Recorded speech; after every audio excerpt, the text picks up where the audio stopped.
Hello. All right, there we go. That's the official opening. Welcome, Internet. I am your host, Rhinoceros Rex, and I am not joined today by the illustrious Beckatron like I usually am, but instead I have a less blonde, less long-haired, less, you're still pretty jovial, Yellow Panther. I am joined tonight by Yellow Panther, who is stepping in. Thanks, Yellow Panther. I appreciate it. I'm excited to also introduce Derek, who is from Guild of Guardians. We are going to be digging into everything that they are building and doing and what have you. A bit of a more casual conversation this evening. So keep your ears open, keep the questions coming. We want the internet to ask away, but we're really excited to dig in. Before we kick this off, as always, I have to shout out the lovely logo that is sitting in the top right of your screens right here. And so Yellow Panther and I were actually talking about this ahead of time, which is the Harry Potter game has just come out, Hogwarts. It's a big thing in the zeitgeist. Everyone is talking. And so what I thought is, what if Harry Potter characters were crypto tokens? And so what I did is I put this thought experiment to the test.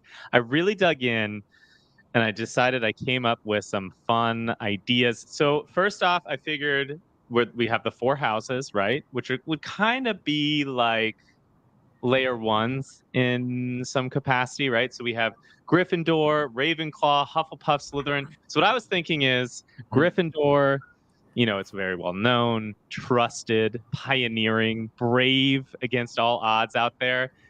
Gryffindor would be the Ethereum, if we're just being honest. So just putting that out there. Ravenclaw, Everyone's favorite. right? Yeah. Everyone's favorite. It's a go-to. Ravenclaw, intelligent. They're tinkerers. They pride themselves on being individuals. So I was figuring it's probably like Cosmos, right? It's a little bit of everything all mixed together in one hodgepodge.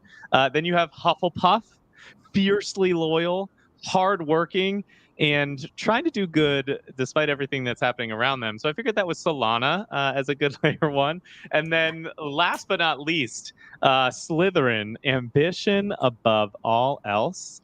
And so, while some folks associate them with being cruel, hopefully at this point, everyone's read the books, but generally I figured resourceful, cunning, enterprising. And for a layer one, I figured that might be Avalanche. They're very enterprising, they're resourceful, they're out there getting the job done. Avalanche I thought would be a good one. And then I took it one step further. I said, okay, it's not just layer ones in the houses. Let's dig into some of the classic characters. The first one being Harry Potter, the most well-known brand that's out there today.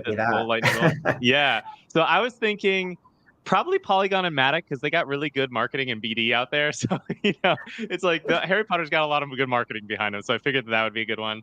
Next up would be Hermione Granger. Now, actually, I figured she would be the ETH, because I think she's massively undervalued and she can actually pull it all off. So we'll see how that goes. Then there's Ron Weasley. He in the ethos would probably just be NFTs, because, he's goofy. He does it for the memes. He's for the culture. But really, at the end of the day, most NFTs are just full of blue chip derivatives. Like, think about how many redheads are in that Weasley family. A lot of redhead derivatives. And then there's Draco Malfoy. I was thinking he would be Doge, because he loves chaos and he also loves his big daddy Bitcoin.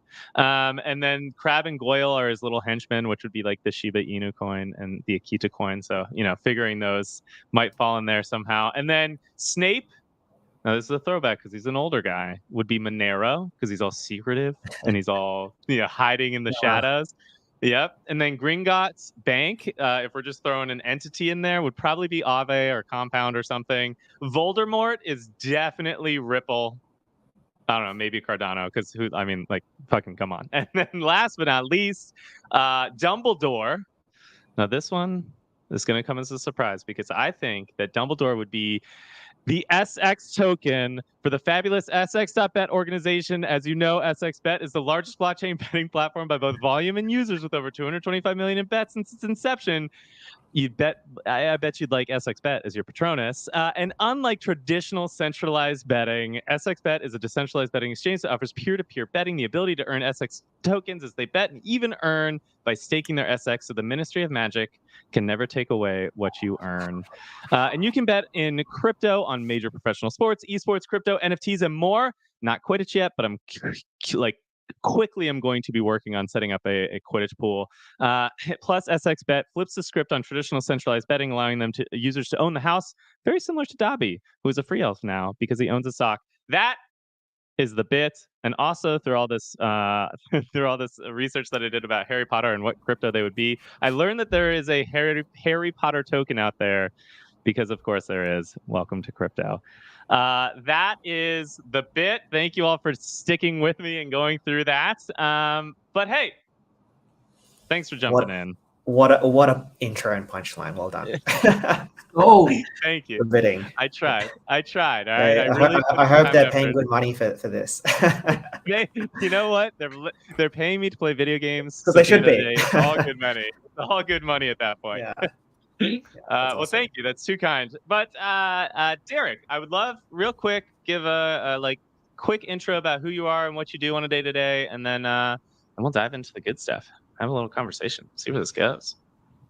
Absolutely. So my background's pretty unique. So I have been, big gamer my whole life, but haven't worked in the games industry before, right? Before I joined kind of Web3 and Immutable. So my background is very much in kind of founding at a startup and working in consulting and banking.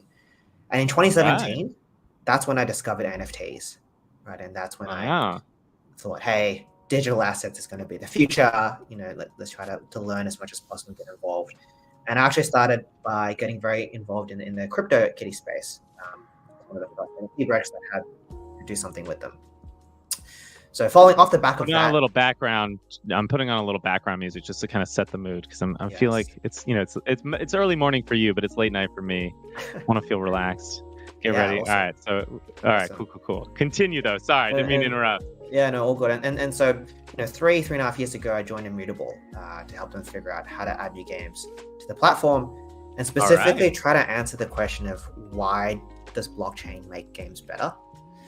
And so I worked very close with one of my co-founders, and we started off what is now Guild of Guardians. So it's been a journey since in building out a team, and kind of since then we've also grown our studio to multiple games and a pretty strong and big team. So excited to be here with other people who I know are going to be super bullish on the space and what's coming forward. Oh yeah, let's go. You said something very interesting there, which was you were originally brought on to bring other games onto Immutable. What caused the flip? Why did you decide at that point, I need to make a game. Screw this, finding other games. That is a very interesting story, and I'd love to dig on that a little bit. Yeah, I think at the beginning it was, at the time Immutable had Gods Unchained, and it was just a very, very few people at the company looking at, hey, what other games would make sense, right? Yeah. What games fit with the blockchain, and if we do want to do this, would we do it via partnership? Would we, buy a game, or would we build it all ourselves? We ended up going down the partnership route, right? We're working with another team to build out the game.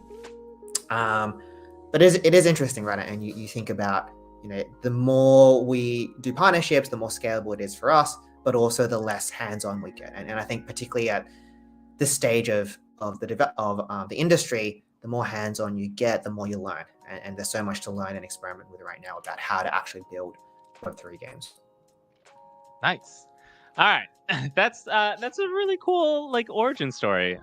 It sounds like big gamer going into Immutable, and then they hired you for business development. Then you jumped over, and did you lead the partnership on trying to find the team that would help build what is Guild of Guardians today? And I guess how's that going? What's going on? Talk about Guild of Guardians. This is exciting. Yeah, and so kind of early on, we narrowed down on the Guild of Guardians type game as a really good fit, as one where, hey, this is something that is possible to build, but also this is something where, hey, we think we can use blockchain in a way that makes sense to gamers, right? It's these types of RPGs are things where people care about the strategy, which you get a lot in having economies in a game. It's very familiar to players as well. When you think of economy, you think of these RPG type games. So for us, it was We've a all pretty... played World of Warcraft, I assume. Yeah, at least yeah, like World of Warcraft, Eve, RuneScape, all of these games, right? And so for us, it was a logical extension, and from there it was, building out slowly, testing the idea, seeing if it's stuck, and how people would respond to it. People responded to it pretty well, and the team grew from there. So, fast forward, some time. Yeah, the team's grown out quite a bit. We're all overnight successes, right? This just happens in like 3 weeks. You put on your big boy pants, and then all of a sudden you've made it, right? That's how this happens, right? Please tell me that's how this happens. Yeah, I wish. Yeah. So yeah, we've definitely made a lot of progress, and there is still a lot to do as well. Launching the game is going to be just the beginning, as for many games out there, and this industry is still very early. Yeah. Derek, so how big is your team now? Like, from how many and how many now? Right. I think right now, at the beginning it was just one person, and then now we have it was me and a few other people working on it, right, to figure out what we should do, and then I kind of took it from there to once we locked down, the path forward. But yeah, now we've got a team of probably around 20 to 30.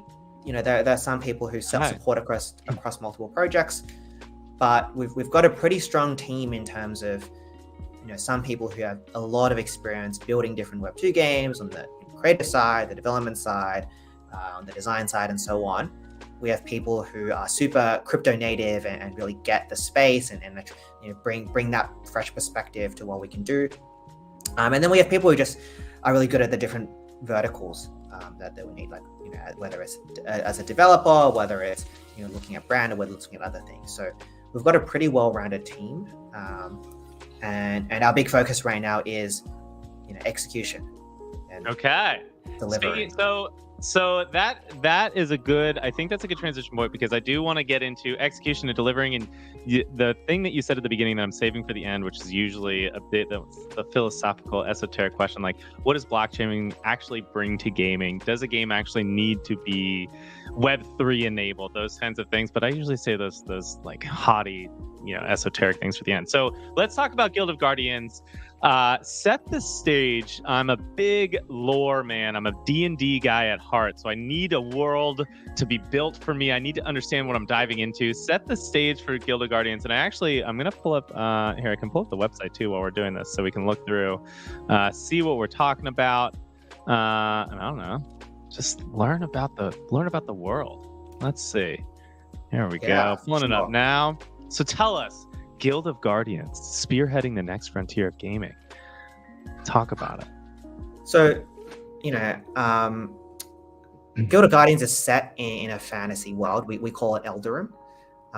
There is some work going on behind the scenes to reveal more about it, but I'm told I can't talk too much about it. No, we haven't actually revealed that much about the world yet, but there is. We are here. I have my alpha horn.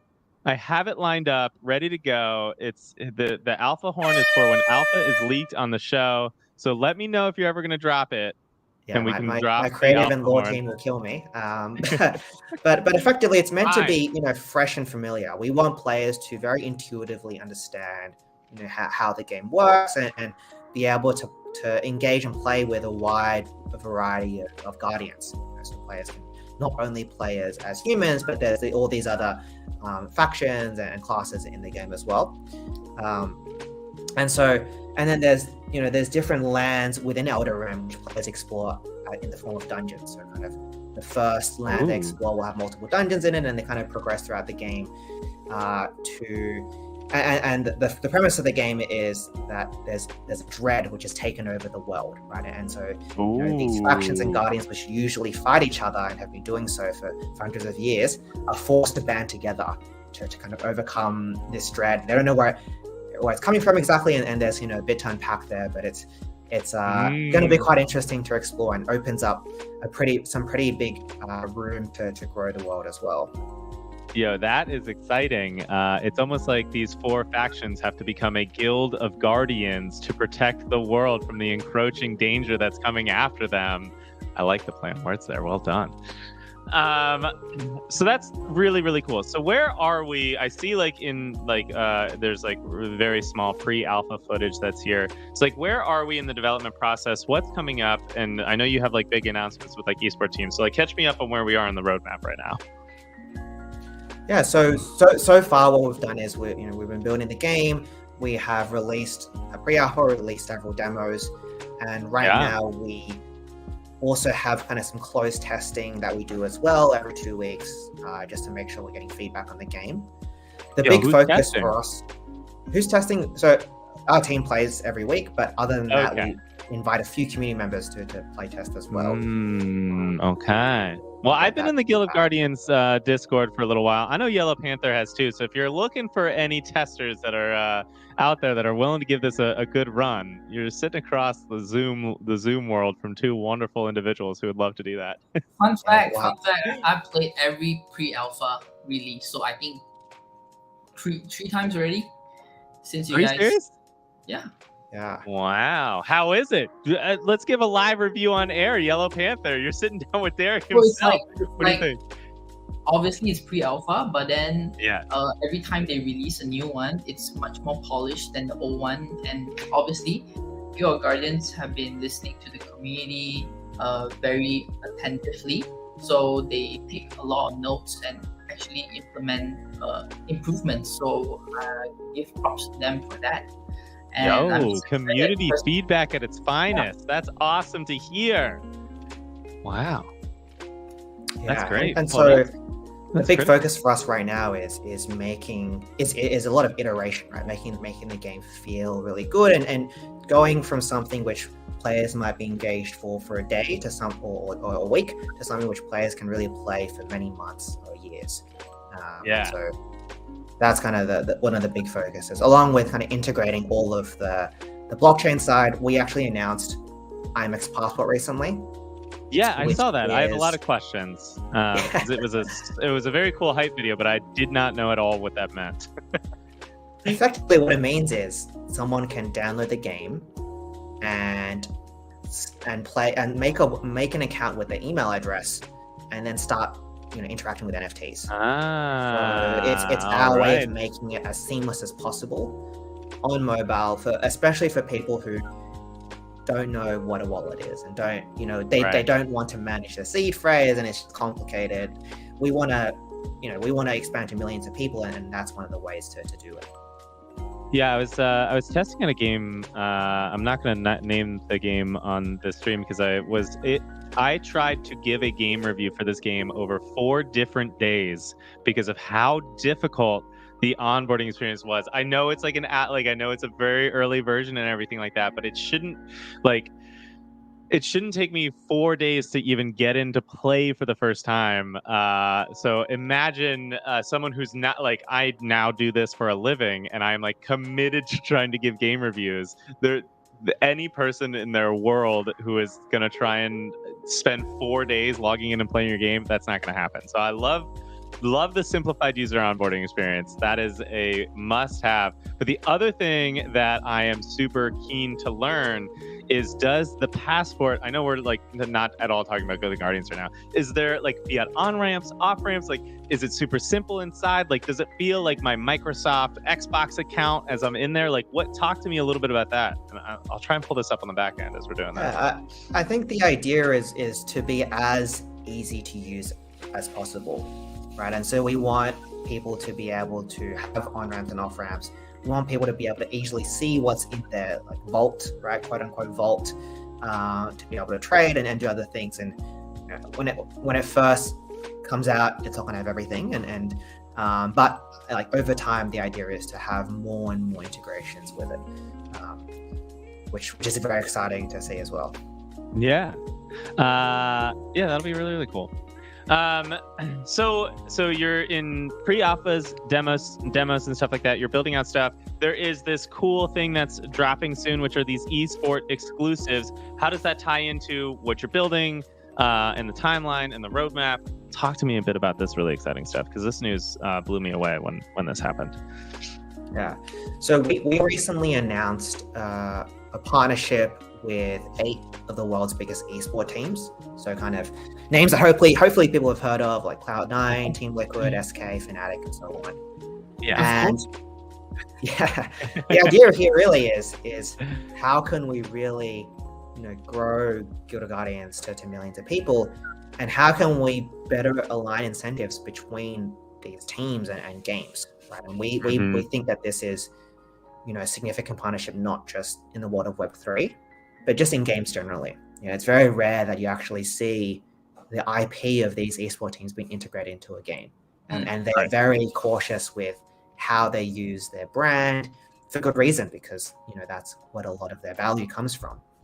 So we've had some pretty lengthy discussions with them, and eventually settled on doing this partnership with them where we would introduce them natively into the world of Guild of Guardians. And one of the unique things that we're doing is we're not just slapping the logo of these teams into the game somehow, right? We want to create characters that actually embody the IP, and you'll see in that image there, those are the characters, and different characters represent each of the teams. And this was actually co-designed with each of the teams, so they had direct creative input into this. And so that's the idea, and it's a multi-year, multi-stage partnership.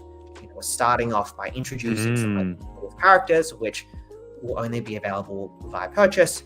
Later on, we're introducing other characters that will only be available by playing the game. So you can't buy it from us. You have to buy it from other players, or you have to earn it through the game, and that's how they'll kind of come into existence. And so that's exciting. Well, and then in the future as well, kind of we want to work with the teams and to have this idea of democratized esports, right? Esports and competing is such an integral part of games. Everyone loves competing with others and seeing their stats and leaderboards. We want to make it so that anyone can participate in this in Guild of Guardians. And at the beginning, it'll probably just be mostly via leaderboards, right, and by guilds. But we also want to eventually allow players to align themselves with their team. So now they're not just competing by themselves or with their guild, but they're also competing on behalf of these different teams as well. And so you have this global competition where you have the Cloud9 faction competing with the Team Liquid faction, and it becomes this big democratized. It's not esports as we think of it traditionally, but it's almost like an evolution of what it could be if you could perfectly align incentives with everyone who participated in it. So question, this is launched already, right? Or it's in the phase of launching? The sale itself, you mean? Mm-hmm. So the sale itself is available for people who are allow listed. So we kind of let our existing community buy first, and we let a few other people come in and apply to buy first. So you'll notice some of it has been sold already, and then the public sale goes live tomorrow. Less than 24 hours. What time tomorrow? Less than 24 hours. 24 hours, yes. Saucy. Did you buy one? Well, I mean, I know you're in there, but what of these, which is your favorite? And you're allowed to play favorites for the internet, and I will clip this. And I think it's a bit spicy. But I'm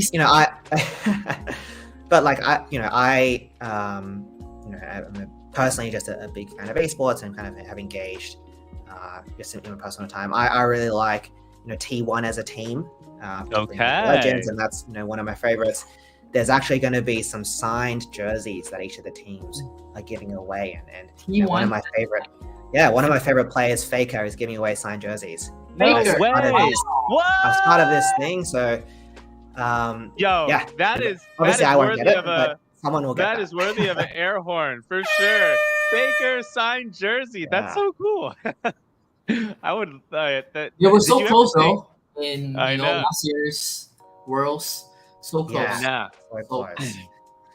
Did you ever think, given that you joined, Immutable was really you said you were doing CryptoKitties and then Immutable. Did you ever think when you were sitting around 3, 4, 5 years ago that one day you'd be sitting and getting a signed jersey from Faker after all of this hard work that you've been putting in? That is so cool. Yeah, it's incredible, to see that the progress and kind of the different teams and brands are working with.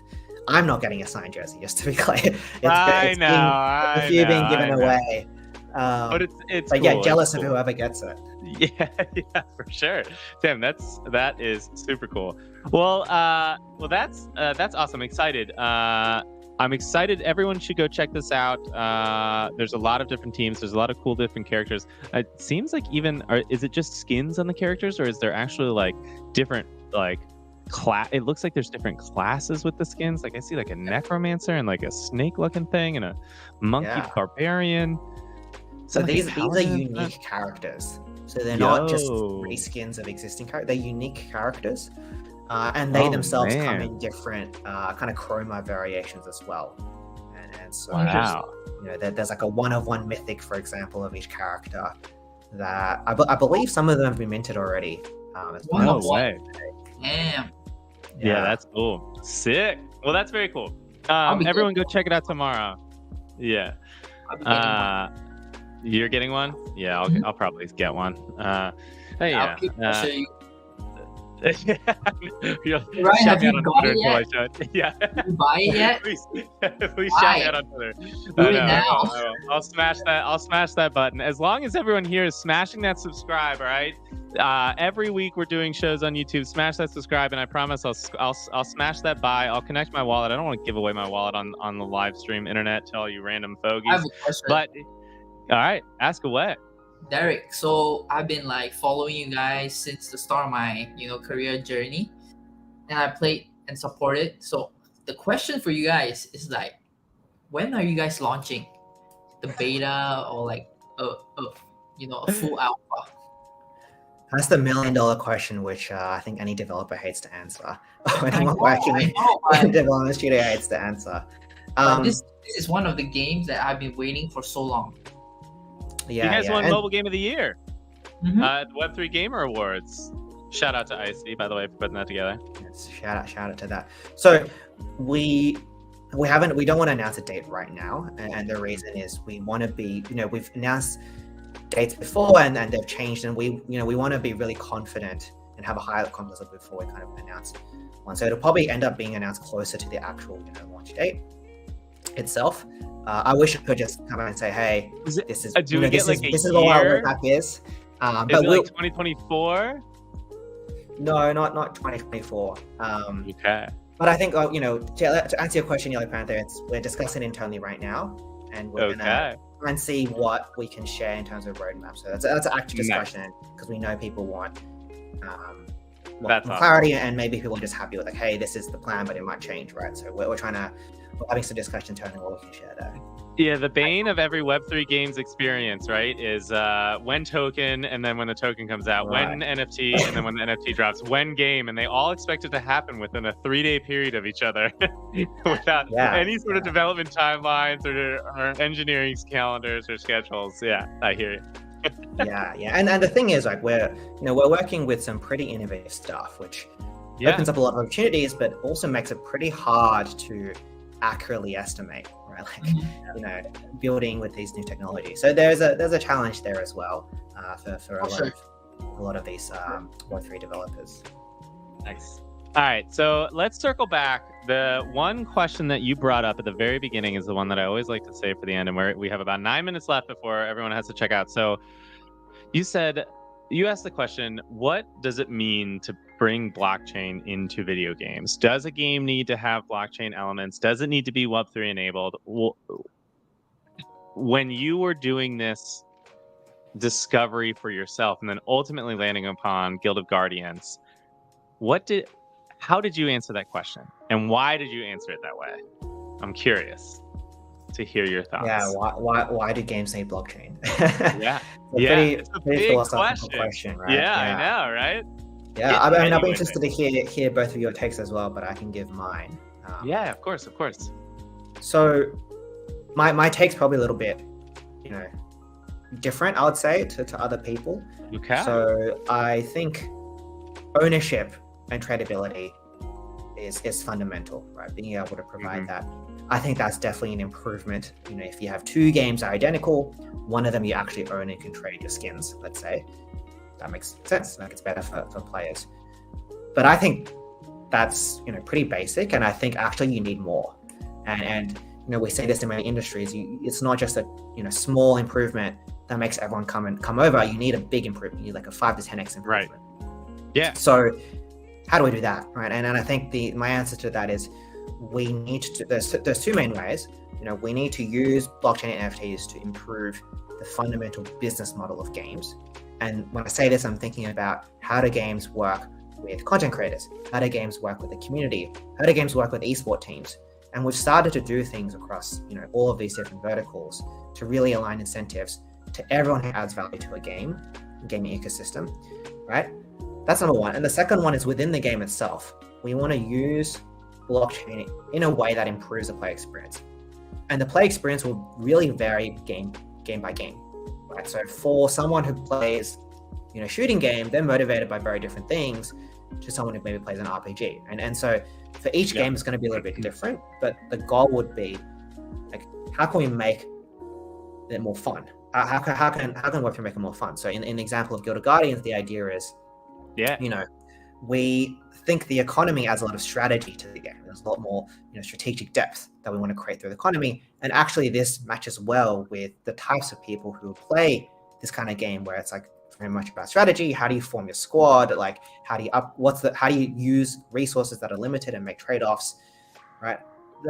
Another one might be around the collectability, right? So players really enjoy and get a lot of, benefit out of being able to collect and show off and things like that. Like, how can we really enhance this? In some games, players might not care. In other games, they might. And so I think the answer differs game by game, but ultimately using blockchain to improve the experience and fun that players have, and using blockchain to improve the business model that games have as well, it would be my answer.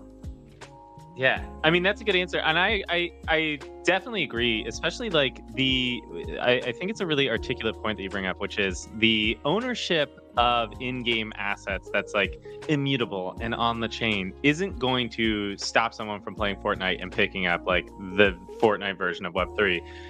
That sentiment only works like the news that just came about EA sunsetting mobile Apex Legends. Like, that is a good play for why ownership matters, but that isn't from you as a game developer. That's not in your control, right? That's someone else goofing or messing it up, and then you can capitalize on that as like a marketing opportunity. But that's not, you don't go to the market and say like, you can own your digital assets. Everyone's like, yeah, cool, I own it in Apex Legends. They only learn about it after the fact. But I think you're right. I think that it's not just all the different ways that a game can interact with rewarding content creators or rewarding players that are really engaged or anything like that, but there's also like a sentiment where you now have a game treasury that can access DeFi protocols. You can make more business loops, just like the same way that you can make game loops, and you don't have to rely purely on what all game development companies have done so far, which is milking the gamer for every single dollar that they have, right, which is like, it really does fundamentally change the relationship between a player and a game studio in such a way that it's like fortuitous for everyone, because there's just more to do out there. So I tend to agree with everything you said. I just like to add a little flair and spin on it. Absolutely. We want people to build businesses around Web3 games. And the fact that they're decentralized and secure allows people to build businesses without the fear of being shut down by a centralized entity. And I think that's very important. Like, the confidence that someone can actually commit to something and build this, whatever this business is, that hopefully adds value to the game as well as the business itself, is really powerful incentive alignment. Yeah, that's awesome. And I know we just have a couple minutes left here. So what is, I want to follow this up, what is Guild of Guardians doing that is revolutionizing that people may not know yet? From ownership, blockchain enablement, that's really exciting that you're allowed to share. Anything? Any sweet bits that I can get out of that very fierce armor that you're holding on to over there? The answer is everything. Yeah, like, honestly, our number one focus right now is make sure the game's really good. Right? Like, that's fundamental to everything. Yeah. In terms of the innovation part, we are trying to do a bit of everything, and I think we should acknowledge that we are very early, and that we need to test and iterate things to get the right answer. to get the balance, right? There's so many, everyone has a different theory of how different things can work, whether it's around communities, whether it's around economics, whether it's around distribution. And we're just here to, we've done lots of tests in different areas, and we're here to keep testing different things to see what sticks. Even this esport partnership, is something that is quite unique, right? And we're just going to experiment with this model to see how to make it as successful as possible. It's the first one, by the way, for a Web3 game to partner up with official esports team. And then later on, other games are looking at Guild of Guardians as an example, a lead example. So props to you guys. Yeah, exactly. I appreciate it. Yeah, that'd be really cool. Well, thank you for getting a little heady and a little esoteric and dealing with all the cross connections that we had trying to get here today. I know we're wrapping up here in just a couple minutes. Real quick, Derek, where can people find you? Where can people get involved? Where can people check out Guild of Guardians, all that kind of stuff? Ooh, do an exclusive launch on Playconomy and don't give any notice. I love this idea, Kevin. Keep them coming. Derek, I'm holding you to it. The internet has spoken. We have to respond. But where can people find you? Yeah, for sure. We'll share. So you can find me on Twitter, X Derek Lau, but definitely follow Guild of Guardians and Immutable. It's Guild of Guardians without the S at the end because we ran out of space on Twitter. I know. I ran into that. We didn't think about when we created the name. The first thing you need to think about is the internet points, right? What are you building a game for if it's not for internet points? Maybe one day we'll change it, but hopefully it's not too confusing. And then guildofguardians.com as a website is pretty all right, yeah, check it out. Well, thanks for jumping in, Yellow Panther. How was your first Playconomy episode? How'd you enjoy it? Awesome. Yeah. Yep. Thank you so much, Greg, as well, and Ryan. Yeah, man. Always happy. Where can people find you, Yellow Panther? Hopefully, internet, you appreciate his witty banter, and he kept up as well as Becca does normally when she's here. Just Yellow Panther X on Twitter. You guys can find me there. Yeah. Cool. Appreciate it. Yeah. No, thanks for hopping in. And then tomorrow, I'm going to be playing Descend.gg on Twitch. So I'm actually going to start gaming. I am quitting the day job as of Friday and doing this full time. So catch me on Twitch tomorrow. And then next week, I think next week we were chatting with Splinterlands. I don't know if it's on my head, but check back next week, Monday nights, the normal nights that we do this. We will be playing more video games, talking with more builders, doing the things that Playconomy loves to do. Making terrible jokes about SX.bet. Thank you all for tuning into another wonderful episode of Playconomy.